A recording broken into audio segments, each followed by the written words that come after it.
Hi friends, ఈరోజు మనం దొండకాయ కర్రీ తయారు చేస్తున్నాము. ఒక గిన్నెలో ఆయిల్ వేసి జీలకర్ర ఆవాలు ఉల్లిపాయలు వేయాలి. కొంచెం ఫ్రై అయ్యాక కొత్తిమీర కరివేపాకు వేయాలి. అండ్ పసుపు, అల్లం వెల్లుల్లి పేస్టు, పసుపు,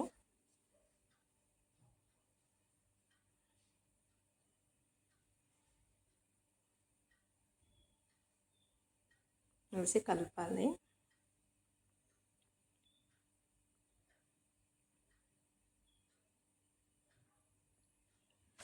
తగినంత ఉప్పు,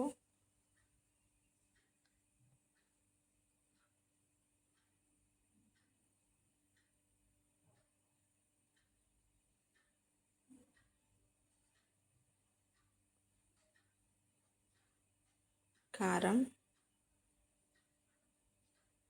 తగినంత,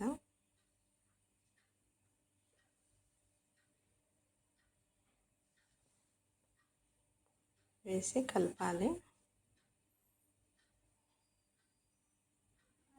కట్ చేసి పెట్టుకున్న దొండకాయలని వేసుకోవాలి. నేనైతే 1/2 కేజీ తీసుకున్నానండి.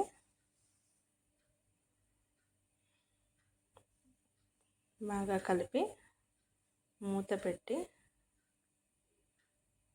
ఉడికించాలి.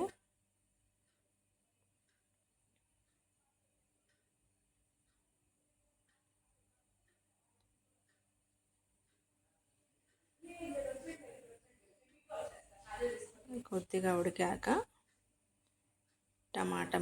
రెండు టమాటా ముక్కలు వేసుకోవాలి. మూత పెట్టి అలాగే కలిపితే అది ఉడకదండి. ఒక 5 మినిట్స్ అట్లాగే మూత పెట్టామనుకో తొందరగా ఉడుకుతుంది. కొద్దిగా కొబ్బరి పొడి వేసుకొని ఒక 5 మినిట్స్ ఉడికించి